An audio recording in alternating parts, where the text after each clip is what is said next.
Welcome back everyone, Zaf here. I hope everyone's having a good start to the December holidays. In this video, we'll be covering rings, as I know everyone is wondering which ones are the best. I'm sure you all realize that there is a new trait meta, and because of this, we do have some options when it comes to rings now. I will be covering both the free-to-play and pay-to-win options, since a lot of you are running different traits, different builds, different slimes, so I'll be sure to accommodate. And as usual, if you still haven't unlocked Love Cat, be sure to comment down your invite codes here. I will pin the comments you leave if you are subscribed. That way your code gets used quicker. And also, speaking of subscribers, I did mention previously that we're so close to the 25,000 subscriber mark. Once we do reach that milestone, I'll have a very juicy giveaway coming up, so be sure to subscribe for that. Now let's jump right into rings. The first thing I want to mention is our stats. I know one stat definitely does stand out, that is my critical damage being in the millions now, but that's not the topic of discussion for this video. For rings, we're just going to focus on 3 stats, that being the top stat there that you see, which is companion damage. We also have boss damage, and we're also looking at skill damage in this video. That's because rings will primarily have bonuses to these stats, and those are the stats we generally focus on. Now, if we take a look at my ring, I'm running a very basic S rank ring that has companion damage and boss damage amounts. Now, I don't want you to end the video here and be like, okay, this is the ring I will use. This won't work for everyone. To successfully use this ring, you must have these traits, that being 2 skill damage traits and 3 attack traits. That's because with our build, I'm using Minor, and Minor gets such a nice boost from these traits due to the multiplicative effect of our talismans. Generally speaking, I do think everyone should be running these traits, even if you are free to play, by the time you get your talismans to the legendary level, which is honestly quite easy even if you are a free to play player, because talismans over time do level quite quickly. I know a ton of free to play players that do have their talismans at the legendary mark, so be sure not to let this requirement stop you from getting skill damage traits. You will get talismans to legendary very soon, and even if you have free to play slimes, this is probably more beneficial than running all attack, which was our previous meta. And don't worry, if you're running all attack traits, I'll tell you which ring is the best for you. So let me just real quick take off my ring, that way I can explain why our ring has the stats that I've chosen. And of course, because I took off my ring, I'm going to start dropping in stages. Let me see what I can do to quickly fix that. I'm just going to put on slime masks, that way we don't lose a bunch of stages. Alright, so looking at our ring, looking at our stats, our companion damage is at 1000% base, our boss damage amount is much higher at 4000%, and our skill damage obviously being the highest stat we have, again due to our traits and legendary talisman, having 25,000 in that stat, meaning we don't want any skill damage on our rings, because any additional skill damage on our rings would only translate to a very negligible amount of damage, so let's avoid that altogether. So running skill damage traits, you should go for companion damage first, and once your companion damage reaches your boss damage amount, you can then either pick companion damage or boss damage, alternating between the two. That way your damage amounts will become equal. That is exactly what I did with my ring here. You can see that my companion damage is around 4,000 and my boss damage amount around the 900 mark when I do equip it. You can see my companion damage is around 5,000 and so is my boss damage amount, making them completely equal, meaning any new damage bonuses we get for either of those stats will have an equal effect to our overall damage. That is why we kept it this way, and because with skill damage traits, we're no longer running our old egg throw meta. That's because Sparrow Figurine no longer becomes viable, as we're using Minor or a skill damage slime with a focus on their skill damage output, so we do go for great as well. Having an S rank ring is honestly very nice.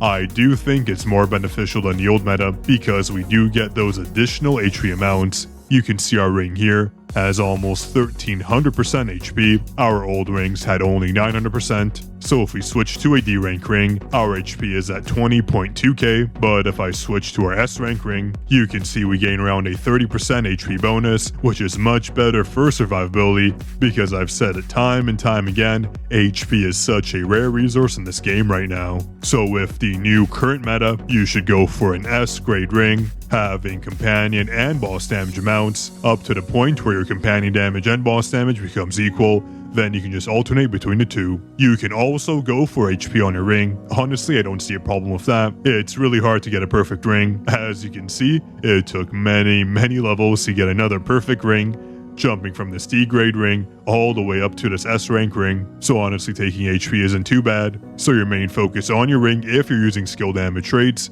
should be companion damage, then boss damage, grade, and also HP if you need it. I would probably go for companion damage and grade first, trying to get that S rank ring, because it probably is much more beneficial. Though I do wonder if you go for an A rank ring, which I believe does have a bonus to Terrify damage, mixing that in with the Terrify magic items might make it a very strong mix, but we'll test that for later. Right now I do think that's the best option, but again, that's up to you. Going for an A or S rank ring will work fine either way. It just depends on the magic items you do have. Having a bonus to Terrify might be nice, but I think just going for an S rank ring will be the easiest option. Now, if you do have the old traits we used to run, that being all attack traits, you should probably stick with just using a D rank ring. An S rank ring would honestly be terrible for you. That is, if you're relying on Sparrow Figurine. As we know, we've noted it time and time again, using our old build guides, Sparrow Figurine made up for the majority of our damage. That is why we want a D rank ring, because it does amplify its damage, on top of the companion damage bonus, which you should be going for. You can see from our perfect D rank ring here that we should do the same thing I mentioned earlier, trying to get a balance between our companion damage and boss damage amounts.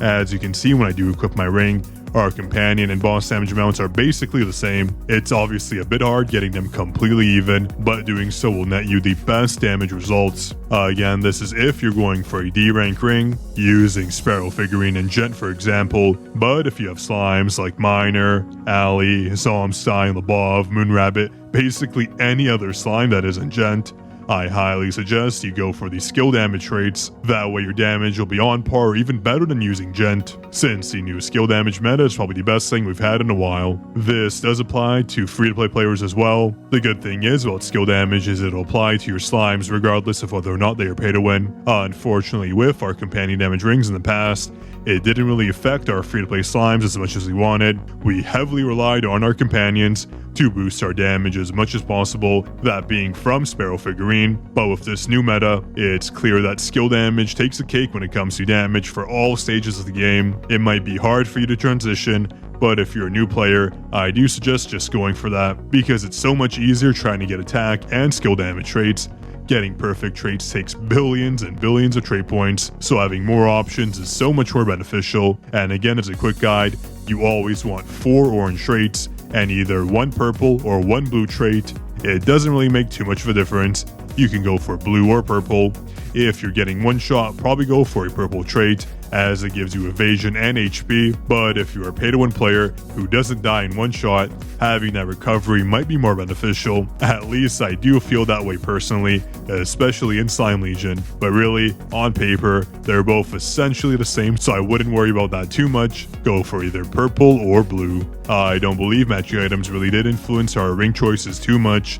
These stats are pretty much the same. It did, however, make critical hit damage completely useless on rings as far as I'm aware, so be sure not to get that. Again, in general, for all ring types, your focus should be companion damage and boss damage, and grade depending on what your traits are. Though if you did skip to the end, that might not make too much sense for you, so I do recommend you going back and listening through why we made these changes. Again, an S rank ring is probably the best right now with the traits we've outlined. And don't you worry, I do have an updated build guide video coming up very soon. I wouldn't look at our companions here. These are just random ones I did equip.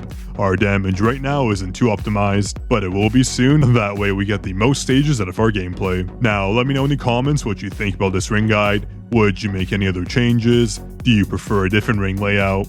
I know a lot of people are free to play, so it's hard to accommodate 100% of the time, but I do think an S rank ring will be better for you if you're a free play player. That is, once you do get a legendary talisman, but I believe in the meantime, you should probably go for a Sparrow Figurine D rank ring until you get the right traits. Again, an S rank ring works best, and probably in general, only if you have these traits. If you have just attack traits, please go for a D rank ring. That'll be much more beneficial for you using Sparrow figurine and focusing on one of our older build guides. And again, please do subscribe. We're almost at the 25,000 subscriber mark. It means a lot. I do appreciate the support. I'll have a very nice giveaway coming up when we do reach that milestone, so do stay tuned for that. And yeah, that was it for today's video. And speaking of milestones, we're almost at 10,000 Discord members. You should join our Discord server, which I did link in the comment and description box below. That way you're part of the best Legend of Slime community. Zaf signing out.